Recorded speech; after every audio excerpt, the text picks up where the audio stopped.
जय हिंद आप सभी को। मैं सौरभ सिंह एकेडमिक्स में आपका स्वागत करता हूं। आइए बिना समय खराब किए कल की क्लास के आगे हम कंटिन्यू करते हैं। कल हमने जहां पर सवाल छोड़े थे, मतलब जितने क्वेश्चंस हमने कल लगा लिए थे उसके आगे से हम चलेंगे। क्वाड्रेटिक इक्वेशन नाम का चैप्टर में हम पढ़ रहे हैं। जो लोग नए हैं आज इस वीडियो में, इस क्लास में, वो जाकर पहले पिछली क्लासेस को देख लेंगे, उसके बाद इस क्लास पे आएंगे। फिर भी जानकारी के लिए मैं उनको बता दूं कि हम इस समय पढ़ रहे हैं क्वाड्रेटिक इक्वेशन क्लास 10th। ठीक, तो क्वाड्रेटिक इक्वेशंस में बहुत सारे सवाल हम कर चुके हैं, बहुत सारे टाइप्स हम कर चुके हैं। अब टाइप्स लगभग सारे खत्म हो चुके हैं। एक लास्ट टाइप आपका बचता है थ्योरेटिकल क्वेश्चंस का, जहां पे सवाल आपका थ्योरी में दिया गया होगा और थ्योरी में जो सवाल दे रखा होगा उसको पढ़ के आपको उस सवाल को क्वाड्रेटिक इक्वेशंस में कन्वर्ट करना होगा। सवाल की लैंग्वेज को पढ़ेंगे और सवाल की लैंग्वेज को पढ़कर उसको द्विघात समीकरण में बदलना होगा और फिर उस द्विघात समीकरण को अपनी पिछली कॉन्सेप्ट्स को बेस बनाकर सॉल्व करना होगा और सॉल्व करके जो भी रिक्वायर्ड रिजल्ट होगा वो आपको मिल जाएगा। ठीक, तो आइए शुरू करते हैं सीधे सवाल। सबसे पहले देखिए क्वेश्चन है एक,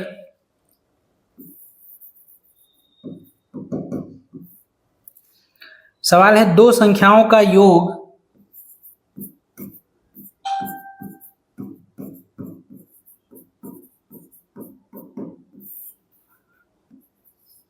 दो संख्याओं का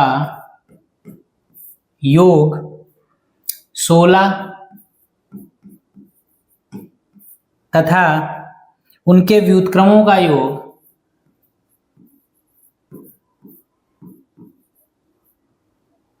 व्युत्क्रमों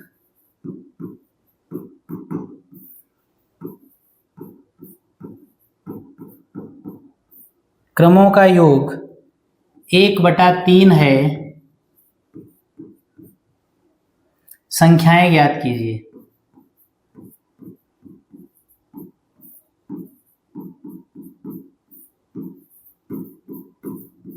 संख्याएं ज्ञात कीजिए क्या है मतलब? कहा गया है दो संख्याओं का योग 16 है। दो नंबर्स हैं, उन नंबर्स का सम, योग का मतलब क्या? सम। देखिए मैं बार बार कहता हूं कि लैंग्वेज का कोई बहुत बड़ा इशू नहीं होता, उसको इशू मत बनाइएगा। जो हिंदी मीडियम के हैं वो हिंदी मीडियम में क्वेश्चन को लिखें, जो इंग्लिश मीडियम के हैं तो ऐसा नहीं कि वो दो की अंग्रेजी नहीं जानते होंगे, संख्याओं की नहीं जानते होंगे। सवाल में जहां जहां पर जो टर्म्स ऐसे हैं जो अजीब से हो सकते हैं हिंदी और इंग्लिश में, तो इसलिए उनको मैं अलग से बता दिया करूंगा। जैसे दो संख्याओं का योग यानी सम कितना है? 16 है। और उनके व्युत्क्रमों का मतलब होता है रेसिप्रोकल, यानी इनको रिवर्स कर दीजिए।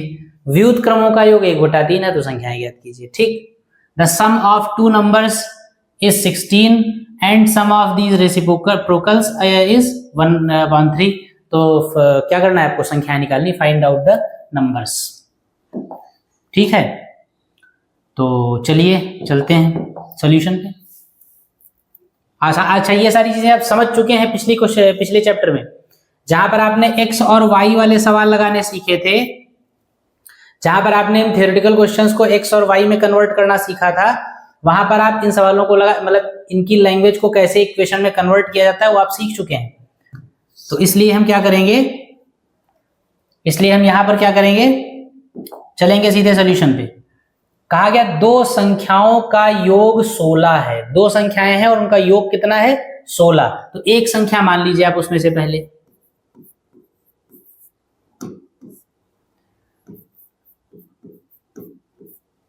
माना या दोनों ही मान सकते हैं,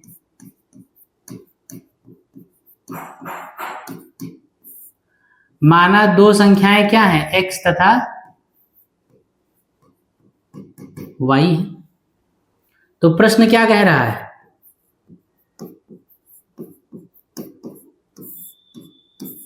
सवाल क्या कह रहा है? कह रहा है दो संख्याओं का योग 16 है।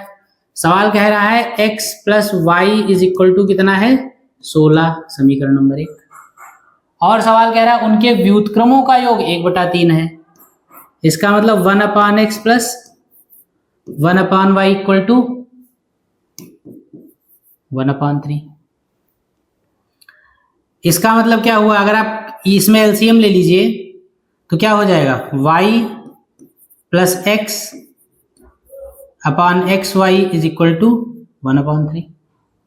x प्लस वाई की वैल्यू रख दी है समीकरण 1 से। समीकरण 1 कहता है x प्लस वाई की वैल्यू कितनी है 16, तो x प्लस वाई की जगह पे रख देंगे 16 बटे x y equal to 1/3, bracket में लिख दीजिएगा समीकरण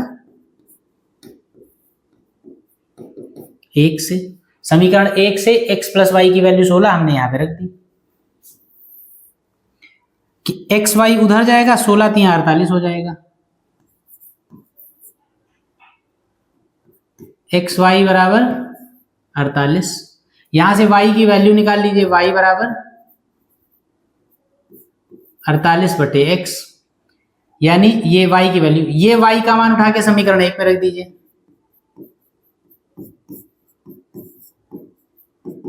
समीकरण 1 में y का मान रखने पर कितना हो जाएगा, x प्लस वाई की जगह 48 बटे एक्स बराबर 16। एलसीएम ले लीजिए, x स्क्वायर हो जाएगा प्लस 48 बटे एक्स इक्वल टू 16।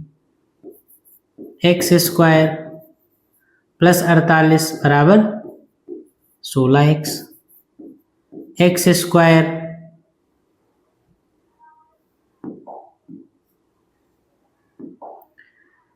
माइनस का 16x प्लस का 48 बराबर 0।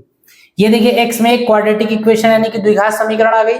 अगर ये द्विघात समीकरण आ गई तो इसके फैक्टर्स कर लीजिए, गुणनखंड कर लीजिए। 48 के ऐसे फैक्टर की प्लस करने पर 16 है, 16 है, तो 48 के ऐसे गुणनखंड आप सोचिए, 48 के ऐसे फैक्टर सोचिए। दो ऐसे नंबर्स अपने दिमाग में लेकर आइए जिनको मल्टीप्लाई करें तो 48 मिले और प्लस करें तो 16 मिले, तो 12 चौक 48 होता है। अगर आप नंबर सोच नहीं पाते हैं तो आप 48 के फैक्टर्स कर लिया करिए लिख के। 48 लिखिए, फिर 2 से काटिए, फिर 2 से, मतलब जिन जिन संख्याओं से कटता चला जाए काट लीजिए। फिर जिनसे जिनसे आपने काटा है उनको दो ऐसे पेयर, एक ऐसे पेयर में कन्वर्ट कीजिए जिस पेयर का, जिस जोड़े का एक नंबर, मतलब जिस जोड़े के दोनों नंबर्स को गुणा करने पर 48 आ जाए और प्लस करने पर 16 आ जाए। तो गुणा करने पे तो 48 होगा ही क्योंकि उसी के गुणनखंड है। जिनको जोड़ने पर 16 आ जाए उसको आप इकट्ठा कर लीजिए। ठीक, देखना चाहेंगे अगर किसी को नहीं आते हैं गुणनखंड कर ले तो ऐसे देख लीजिए। बाकी हालांकि नहीं आते हैं तो बड़े विचार की बात है ये। इसको गुणनखंड करिए, 2 दूनी 4, 2 चक्कू 8, 2 एकम 2, 2 दूनी 4, 2 छंग 12, 2 तिहाई 6 और 3 एकम 3। गुणनखंड हो गए 2 गुणे 2 गुणे 2 गुणे 2 गुणे 3, ये सारे गुणनखंड हो गए। ये इतनी संख्याएं लिखी हैं, इन संख्याओं को 2 ग्रुप्स में बांटिए। ऐसे ग्रुप्स होने चाहिए जिन दोनों ग्रुप्स को आपस में जोड़ दीजिए तो 16 हो जाए। तो देखिए 2 दूनी 4 को एक साथ ले लीजिए और इनको एक साथ ले लीजिए। देखिए 2 ग्रुप्स में बढ़ गई सारी संख्याएं। 2 दूनी 4 लिखा हुआ है और 2 दूनी 4 3 12 लिखा हुआ है। सबका गुणनफल क्योंकि 48 है, क्योंकि 48 के गुणनखंड है, तो इन सब का गुणनफल 48 है, तो इसका मतलब 4 और 12 का गुणा तो 48 होगा ही, और बाकी 4 और 12 को जोड़ने पर कितना आएगा 16। तो इसका मतलब हमारी संख्याएं जो है क्या होंगी 16 होंगी।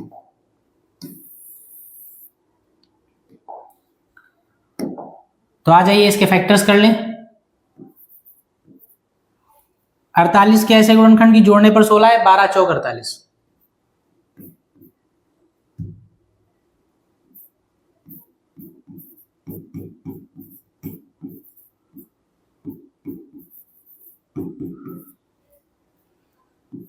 ब्रैकेट खोल दीजिए, minus 12x minus 4x plus 48 बराबर 0। x कॉमन ले लिया, x माइनस 12 माइनस 4 कॉमन ले लिया, x माइनस 12,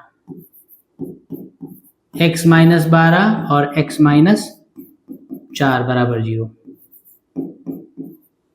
एक एक को 0 कर दीजिए।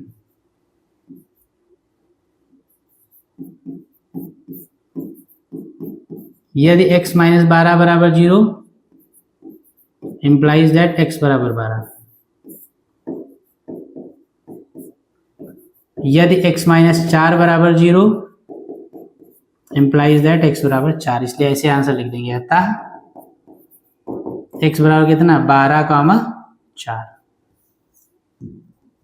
ये आपका आंसर हो गया। ऐसी संख्याएं जिनका योग 16 है वो 12 और 4 है। ठीक है, एक 12 है और दूसरी कितनी है 4। बात समझ में आ गई? इसको लिख लीजिए, इसको लिख लीजिए, फिर अगला सवाल लगाइए। आइए अगला क्वेश्चन लिखते हैं। दो संख्याओं का अंतर 2 है,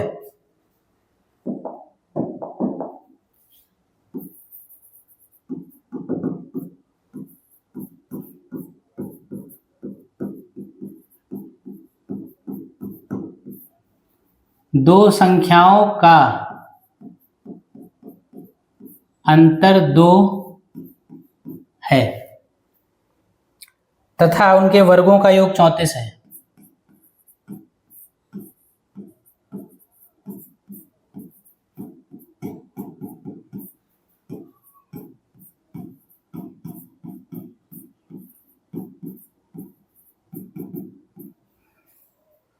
संख्याएं बताइए।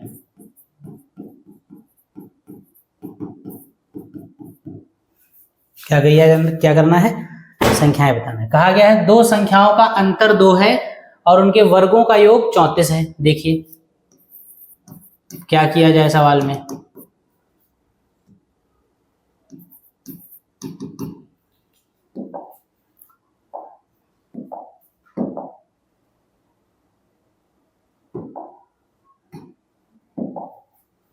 दो संख्याओं का अंतर दिया है, दो संख्याएं मान लीजिए।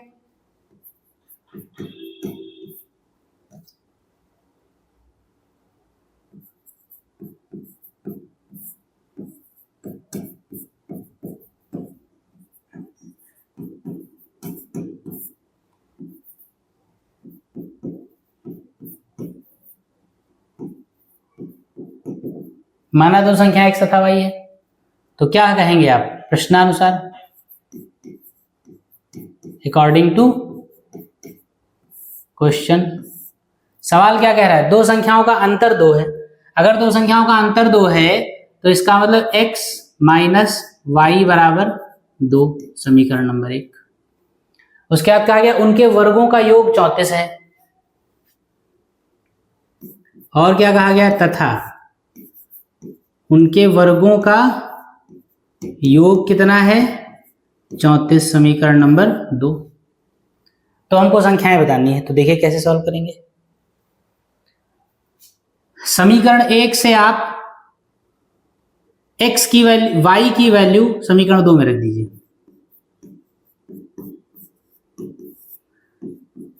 समीकरण 1 से y का मान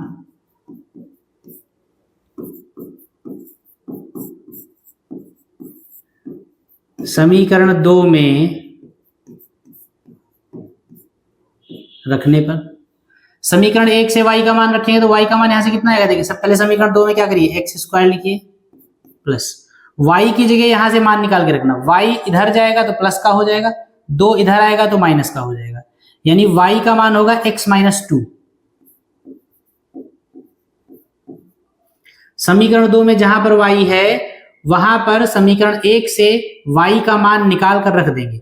y का मान जो निकलेगा वो x माइनस 2 निकलेगा, क्योंकि y उस तरफ चला जाएगा पॉजिटिव और 2 इधर आ जाएगा तो नेगेटिव, तो इधर होगा x minus 2 is equal to y, यानी y is equal to x minus 2। तो y की जगह हमने x माइनस 2 रख दिया और इक्वल्स टू में कितना है 34। ब्रैकेट ओपन कर दीजिए, x square a minus B का whole square x square plus 4 minus 4x is equal to 34। a minus B के होल स्क्वायर से ओपन कर दीजिए इसको, ये आपका हो गया 2x square minus 4x। 34 plus का है, इधर आएगा माइनस का हो जाएगा, माइनस के 34 में से प्लस का 4 जाएगा तो माइनस का 30 बचेगा बराबर 0। 2 कॉमन मिल जाएगा पूरे में, तो यहां बचेगा एक्स स्क्वायर, यहां बचेगा 2x और यहां बचेगा 15। X square minus 2x minus 15 बराबर 0। 15 के ऐसे फैक्टर्स करिए कि माइनस करने पर 2 आए। ऐसी दो संख्याएं सोचिए जिन संख्याओं को मल्टीप्लाई करने पर 15 मिले और जिन संख्याओं को, जिन नंबर्स को माइनस करने पर 2 मिले। तो 5 और 3, 5 और 3 को अगर मल्टीप्लाई करें तो 15 मिलेगा, और 5 में से 3 जाएगा तो 2 मिल जाएगा। तो एक्स स्क्वायर माइनस ये क्या हो जाएगा, 5 माइनस 3x माइनस 15 बराबर 0। X square minus 5x plus 3x minus 15 is equal to 0। x common मिलेगा तो x माइनस 5 प्लस 3 कॉमन मिलेगा x माइनस 5, x माइनस 5 और x plus 3 equal to 0।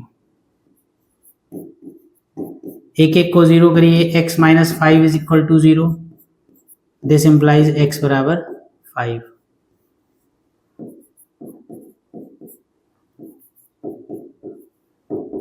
x plus 3 is equal to 0, this implies x equal to minus 3। ये दोनों answer हो गए। दोनों संख्याएं निकालनी थी, दो संख्याओं को, दोनों संख्याएं कितनी है, 5 और 3। अब ये संख्याएं हैं तो कैसी संख्याएं हैं,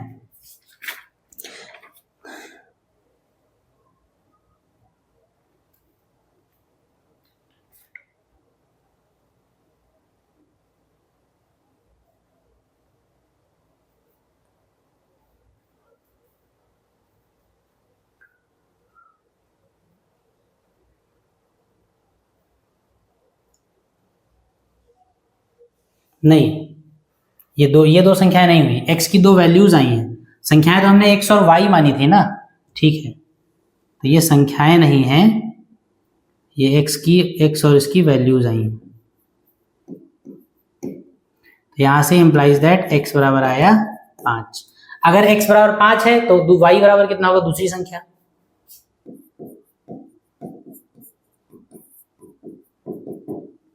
समीकरण एक क्या कहता है, समीकरण से x की जगह 5 माइनस y बराबर 2, y उधर चला गया, 2 इधर आ गया, तो 5 में से 2 गया, y बराबर 3। तो क्या लिखेंगे, इंप्लाइज दैट संख्याएं क्या होंगी, x और y यानी 5 और 3। लेकिन अभी x की एक वैल्यू बाकी है। जब हमने इस ब्रैकेट को x माइनस 5 को 0 के बराबर किया तो x की एक वैल्यू मिली, इस x की एक वैल्यू के लिए y की एक वैल्यू मिली। तो यानी अगर ये ब्रैकेट 0 होगा तो x बराबर 5 और y बराबर 3 संख्याएं होंगी। लेकिन अगर ये वाला ब्रैकेट 0 होगा तब देखें क्या होगा, यदि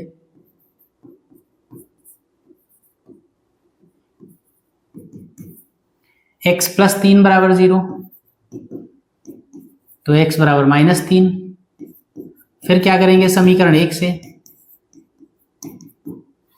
समीकरण में x की जगह पर minus 3 minus y is equal to 2, y उधर चला गया, माइनस 2 इधर आएगा, माइनस 2 हो जाएगा, माइनस का 5।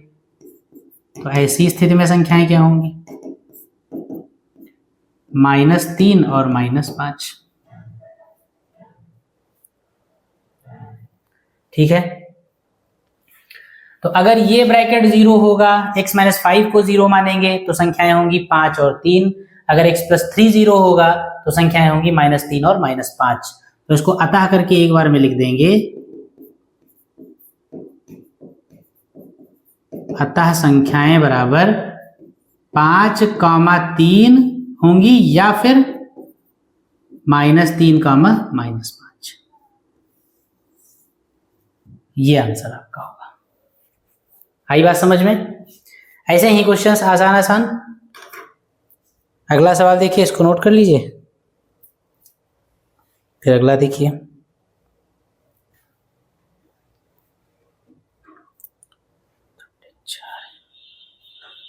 आइए अगले क्वेश्चन पे चलते हैं।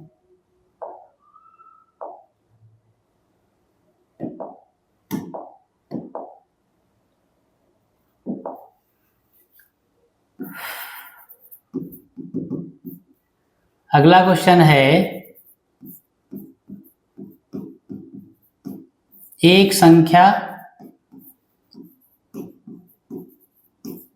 तथा उसके व्युत्क्रम का योग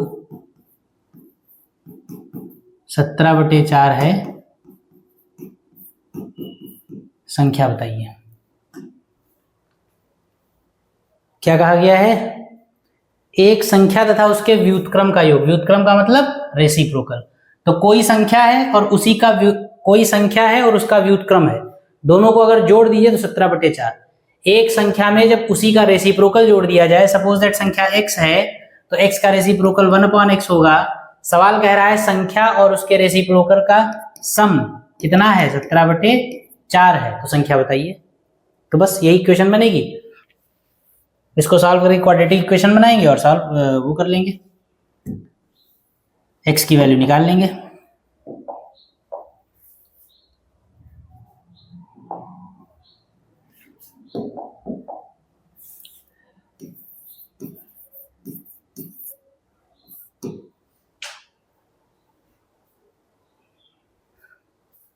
मान लीजिए संख्या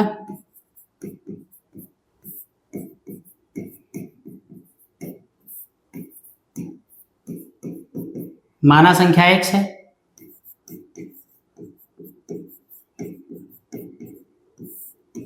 तो सवाल क्या कह रहा है? सवाल कह रहा है संख्या और उसके रेसिप्रोकल का सम 17/4 है। संख्या और उसका रेसिप्रोकल और उसका योग यानी कि सम 17/4 है। एलसीएम ले लीजिए। x² + 1/x = 17/4। क्रॉस मल्टीप्लाई कर दीजिए। 4x² + 4 = 17x। इधर ले आइए। 4x² - 17x + 4 = 0। अब देखिए फैक्टर्स करिए। 4 चक्कू 16, 16 के ऐसे गुणनखंड की जोड़ने पर 17 है। 16 1 कम 16, 16 को 1 से मल्टीप्लाई करिए 16 होगा, 16 में 1 जोड़ेंगे 17 हो जाएगा। तो 16 में 1 जोड़ने पर 17 होगा, इसका मतलब 17 की जगह क्या लिखेंगे? 16 + 1।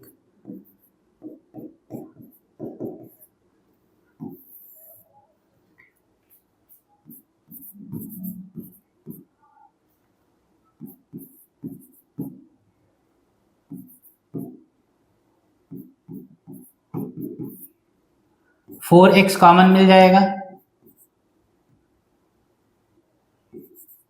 x - 4, 1 कॉमन मिल जाएगा, x - 4 = 0।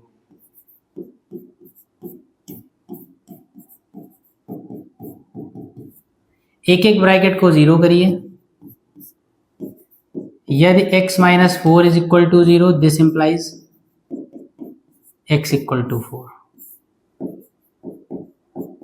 और यदि 4x - 1 = 0, दिस इंप्लाइज x = 1/4। बस ये आंसर हो गया। आसान सा सवाल था ये।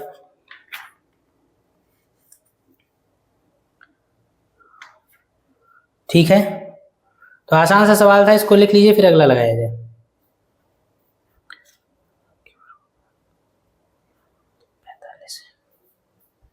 लिखिए अगला क्वेश्चन।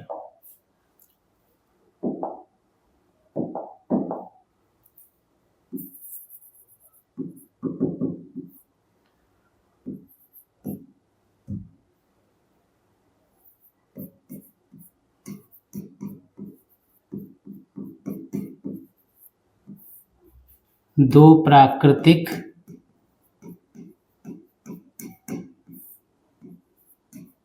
संख्याओं के वर्गों का योग या अंतर क्या है? वर्गों का अंतर 45 है। वर्गों का अंतर 45 है। छोटी संख्या का वर्ग बड़ी संख्या का 4 गुना है। क्या है?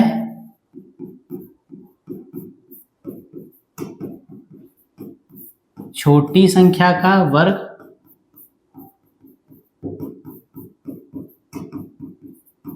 बड़ी संख्या का 4 गुना है।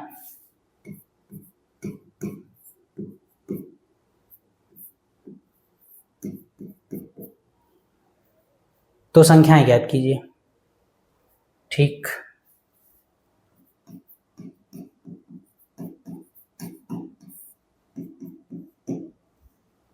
आइए संख्याएं ज्ञात की जाए।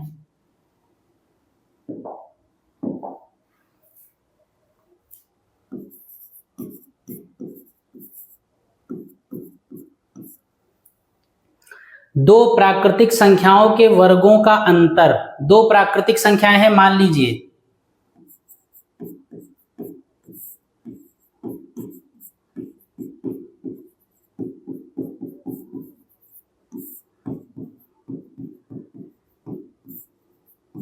माना दो प्राकृतिक संख्याएं क्या हैं, x तथा y।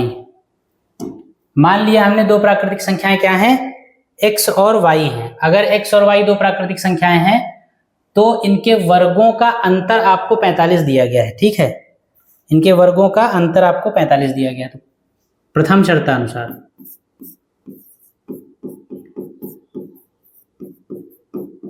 प्रथम शर्तानुसार मतलब अकॉर्डिंग टू फर्स्ट कंडीशन, पहली शर्त कहती है कि दो प्राकृतिक संख्याएं जो है उनके वर्गों का अंतर, वर्गों का अंतर मतलब पहली प्राकृतिक संख्या एक्स स्क्वायर और दूसरी प्राकृतिक संख्या वाई स्क्वायर, एक्स स्क्वायर और वाई स्क्वायर का अंतर जो है वो आपको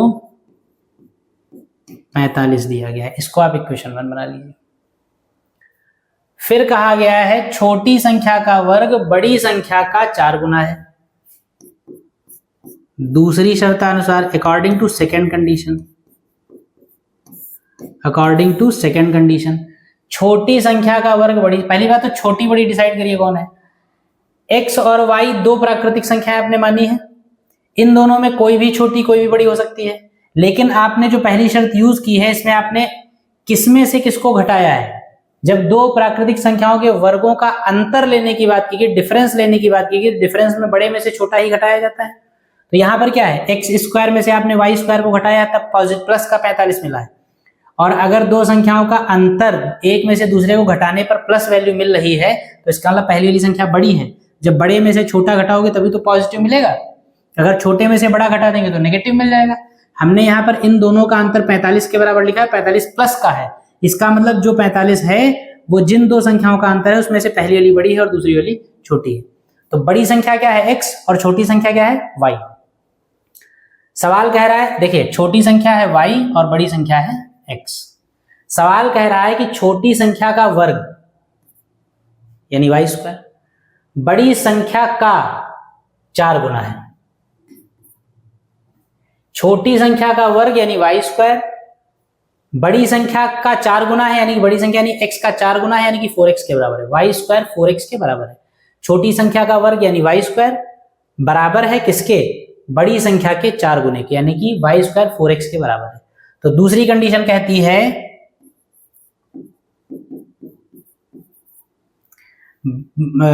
छोटी संख्या का वर्ग बड़ी संख्या का 4 गुना है, यानी बड़ी संख्या का अगर 4 गुना करिए आप तो आपको छोटी संख्या का वर्ग मिल जाएगा। वाई स्क्वायर बराबर कितना 4x। वाई स्क्वायर की ये वैल्यू समीकरण 1 में रख दीजिए।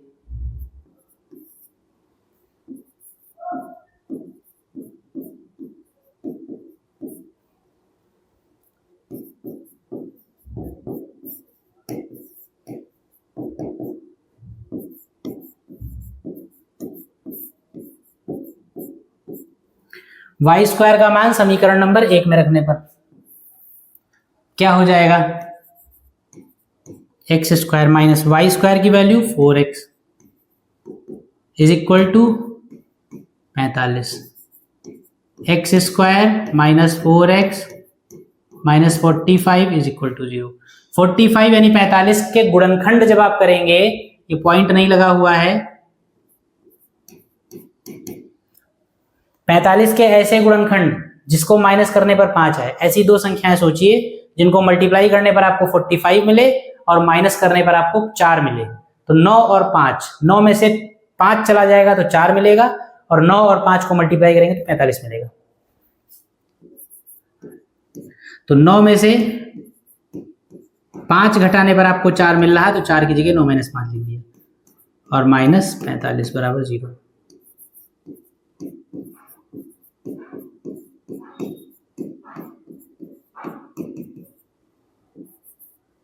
x कॉमन मिलेगा, x minus 9 plus 5, x minus 9 बराबर 0।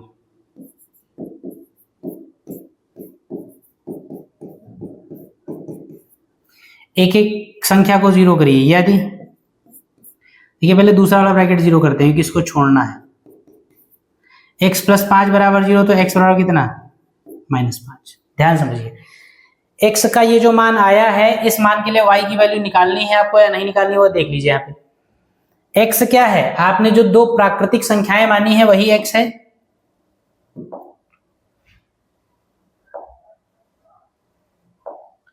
x क्या है, x और y कैसी संख्याएं हैं, x और y कैसी संख्याएं हैं, दो प्राकृतिक संख्याएं हैं, नेचुरल नंबर्स हैं।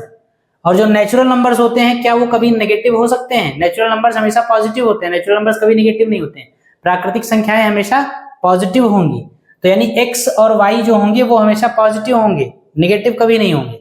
यहाँ पर हमारी x की वैल्यू आई है नेगेटिव, तो क्योंकि x की नेगेटिव वैल्यू हमारे सवाल की शर्त के हिसाब से ठीक नहीं है।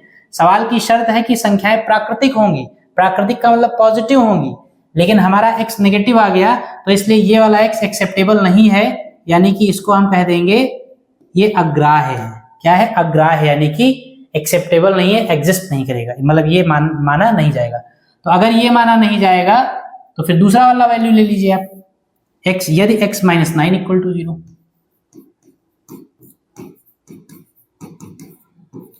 तो x इज इक्वल टू कितना हो जाएगा, 9। अगर x इक्वल टू 9 है तो समीकरण नंबर 1 से, समीकरण नंबर 2 से, किसी से भी निकाल सकते हैं, 2 से निकाल लीजिए चाहे 1 से निकालिए। समीकरण 2 से निकाल रहा हूं मैं, समीकरण नंबर 2 से, समीकरण नंबर 2 कहता है y square equal to 4, x का मतलब 9, वाई स्क्वायर इक्वल टू 9 चौक 36, यानी y इक्वल टू 6। क्या हो जाएगा, अतः संख्याएं क्या हो जाएंगी, x, y, दैट इज 9, 6।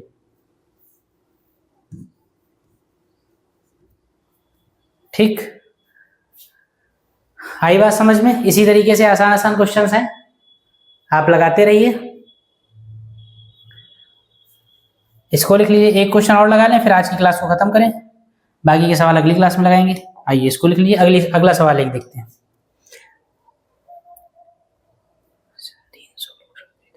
देखिए,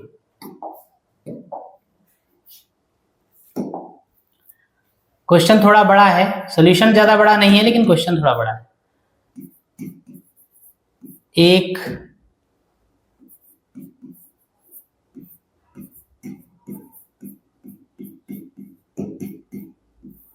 एक रेलगाड़ी नियत चाल से 300 किलोमीटर की दूरी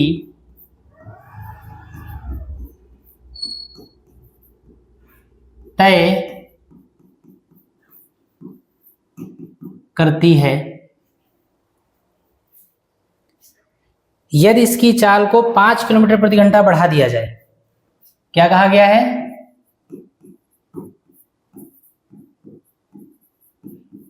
यदि इसकी चाल को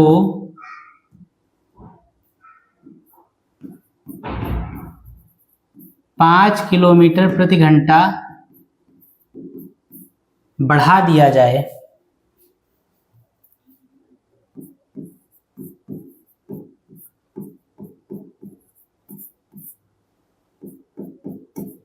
तो वो यात्रा 2 घंटे कम समय में पूरी कर लेती है। तो वो यात्रा 2 घंटे कम समय में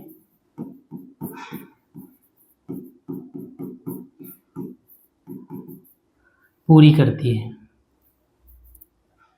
तो क्या करना है आपको, रेलगाड़ी की मूल चाल बतानी है। ठीक, देखिए, जिनको हिंदी में सवाल नहीं समझ में आ रहा है उनको वो इंग्लिश में समझ लें, मतलब इंग्लिश में पूरा सवाल नहीं। एक रेलगाड़ी नियत चाल से 300 किलोमीटर की दूरी तय करती है, मतलब एक रेलगाड़ी है जो नियत चाल का मतलब है कांस्टेंट स्पीड। नियत चाल का मतलब क्या है? Constant speed. एक ट्रेन है, एक रेलगाड़ी है, वो कांस्टेंट स्पीड से चलती है और उस जिस भी कांस्टेंट स्पीड, किस कांस्टेंट स्पीड से चल रही है नहीं पता है, कहा गया है किसी कांस्टेंट स्पीड, किसी नियत चाल से चल रही है और उस चाल से चलते चलते 300 किलोमीटर की दूरी वो तय करती है। यानी कहने का मतलब एक रेलगाड़ी, एक ट्रेन 300 किलोमीटर का डिस्टेंस एक किसी कांस्टेंट स्पीड से तय करती है। क्या कांस्टेंट स्पीड है नहीं मालूम है। अब कहा गया यदि इसकी चाल को 5 किलोमीटर बढ़ा दिया जाए, 5 किलोमीटर प्रति घंटा, यानी जिस कांस्टेंट स्पीड से वो चल रही थी उस स्पीड को हम 5 किलोमीटर पर आवर के रेट से उसको रेस कर दें, उसको बढ़ा दें, यानी उसकी चाल जो है, जिस भी चाल से उसने 300 किलोमीटर की दूरी को तय किया था उस चाल में हम 5 किलोमीटर प्रति घंटा की बढ़ोतरी कर दें। मतलब मान लीजिए अगर 50 किलोमीटर प्रति घंटा की रफ्तार से वो चल रही थी तो अब हम क्या करें, उसको कितना कर दें, 55 कर दें। पहले अगर मान लीजिए 50 से चल रही थी तो अब हम उसको 55 कर देंगे, 5 बढ़ा देंगे। और जब हम उसको 5 बढ़ाएंगे तो ये बात बिल्कुल स्वाभाविक है, अगर पहले 50 से चल रही थी तो 50 से चलने में 300 किलोमीटर की दूरी तय करने में जितना समय लगा होगा, अगर स्पीड को हम 50 से 55 कर देंगे, स्पीड बढ़ा देंगे तो टाइम अब कम लगेगा। तो वही सवाल में कहा गया है कि किसी कांस्टेंट स्पीड से 300 किलोमीटर का डिस्टेंस पूरा करती है, अगर उसकी स्पीड को 5 किलोमीटर प्रति घंटे की रफ्तार से बढ़ा दिया जाए तो उसको टाइम कम लगेगा। और कम कितना लगेगा? उसको टाइम कम कितना लगेगा? 2 घंटे का, 2 घंटे कम समय लगेगा। तो आप बताइए उसकी मूल यानी इनिशियल वेलोसिटी क्या थी, यानी ये वाली वेलोसिटी क्या थी? जिस चाल से वो पहले चल रहा था, पहले किसी चाल से चल रहा था, उसके बाद हमने 5 किलोमीटर प्रति घंटा उसकी चाल बढ़ा दी, तो बढ़ाने से पहले जो मूल चाल थी वो आप बताइए क्या थी? तो जो आपको निकालना है वही मान लीजिए आप, ठीक है, वही मान लीजिए।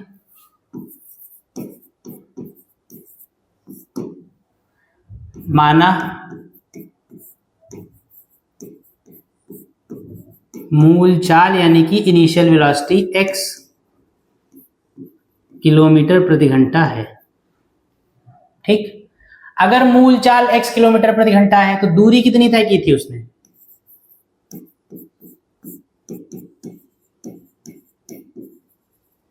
जब वो एक नियत चाल से चल रही थी तो कितनी दूरी उसने तय की थी? 300 किलोमीटर की। तो 300 किलोमीटर की दूरी उसने तय की थी, चाल उसकी थी x, तो x चाल से 300 किलोमीटर की दूरी तय करने में उसको समय कितना लगा होगा? पहले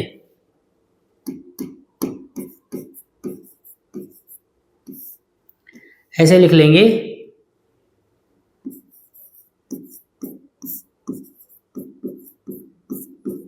मूल चाल यानी इस चाल से जब चल रही है, मूल चाल से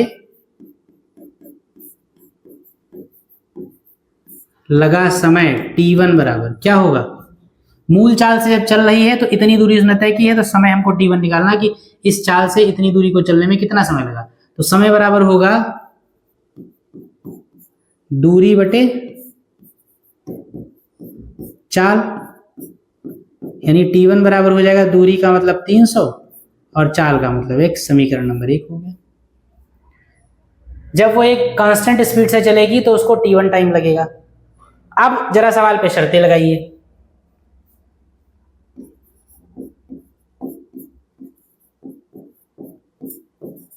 यदि चाल को 5 किलोमीटर प्रति घंटा बढ़ाया जाए तो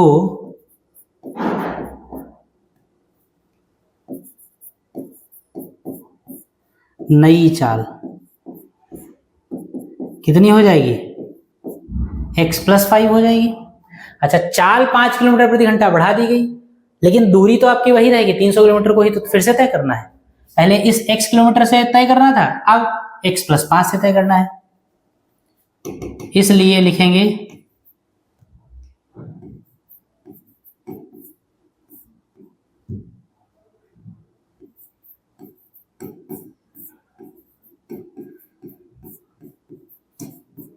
नई चाल से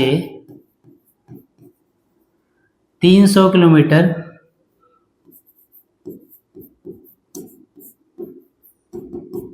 चलने में लगा समय t2 बराबर, फिर से क्या हो जाएगा, दूरी बटे चाल, दूरी 300 और चाल इस बार कितनी है, x + 5, समीकरण नंबर 2। कुछ बात आई समझ में? जब उसकी चाल x थी तो 300 किलोमीटर की दूरी तय करने में कितना समय लगा, दूरी बटे चाल यानी 300 बटे x। जब चाल x + 5 हो गई तो दूरी आपकी वही है, चाल बढ़ गई तो दूरी बटे चाल यानी 300 बटे x + 5। अब प्रश्न पे आइए जरा, प्रश्नानुसार।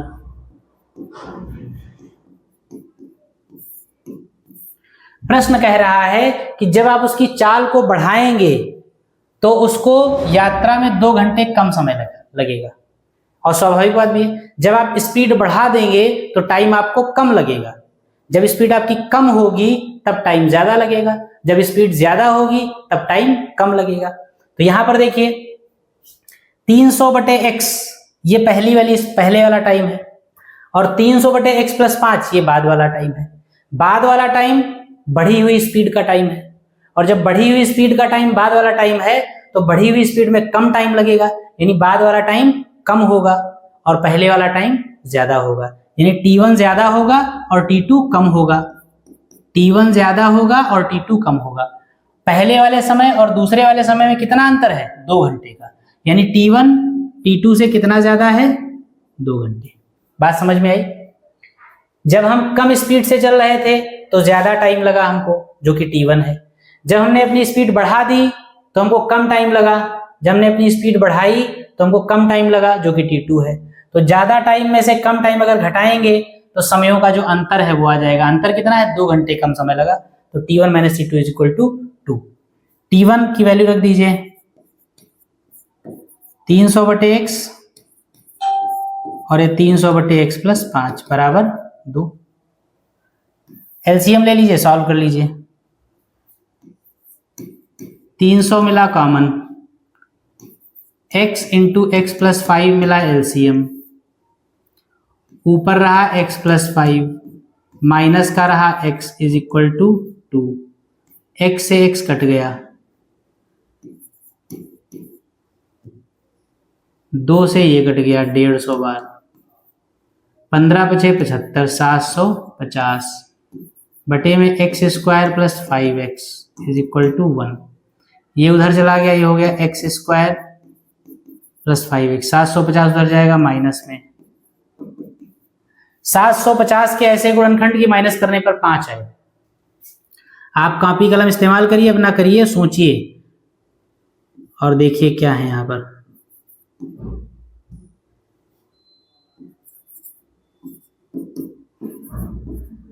x²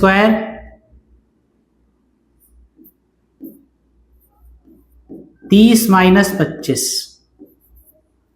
30 और 25 को गुणा करिए, देखिए 750 आएगा। 25 तिया 75 और 0, तो 30 में से 25 चला जाएगा तो 5 बचेगा, और 30 और 25 का गुणा 750 आ जाएगा बराबर 0।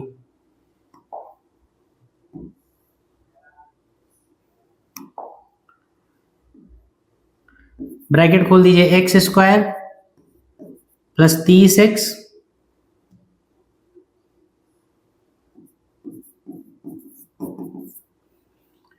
-25x - 750 बराबर 0। x ले लीजिए कॉमन, x + 30 -25 कॉमन ले लीजिए, x + 30 बराबर 0। x + 30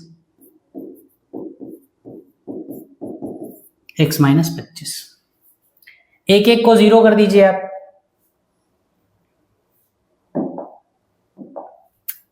शिट, पूरा चला गया। चलिए कोई बात नहीं, आपने लिख लिया होगा, मैं उसके आगे किए दे रहा हूं। 2 ब्रैकेट्स क्या थे आपके, एक आपका आया था x - 30 और एक था x +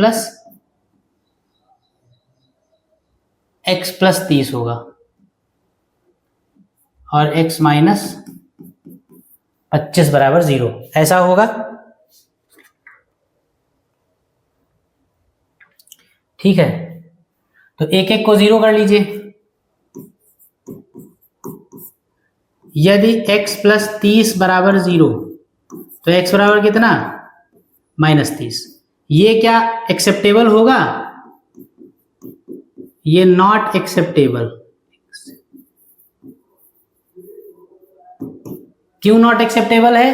क्योंकि x जो है वो रेलगाड़ी की चाल है, वो ट्रेन की स्पीड है, और स्पीड जो है वो नेगेटिव नहीं हो सकती है, इसीलिए x इक्वल टू -30 जो है नॉट एक्सेप्टेबल यानी अग्राह्य है। तो अगर ये अग्राह्य है तो दूसरा ले लीजिए, यदि x -25 बराबर 0, तो x बराबर कितना? 25, और 25 क्या? Kilometre per hour. एक सही आपने मूल चाल मानी थी, 125 किलोमीटर प्रति घंटा, ये आपकी मूल चाल आ गई। ठीक, तो बस किया जाए, आज की क्लास को यहीं पे रोका जाए। इस तरीके के और सवाल आपको जो मिले वो आप लगाइए। बाकी हालांकि इस पैटर्न पे भी और बहुत सारे सवाल आपको लगवाए जाएंगे, अभी खत्म नहीं हो रहा है टॉपिक। अभी 2 या 3 या 4 जितनी भी क्लासेस हो जाएं, आगे की 2, 3, 4 क्लासेस में आपको यही सारे सवाल लगवाए जाएंगे थ्योरेटिकल। उसके बाद हम क्वाड्रेटिक इक्वेशन खत्म करेंगे, क्योंकि ये लास्ट टॉपिक है, बस ये सवाल खत्म, क्वाड्रेटिक इक्वेशन खत्म, फिर हम अगली मैथमेटिक्स मतलब अगले चैप्टर्स में आएंगे। ठीक, तो आज के लिए बस इतना ही रखते हैं, तब तक आप सवाल लगाइए और पढ़ते रहिए। जय हिंद।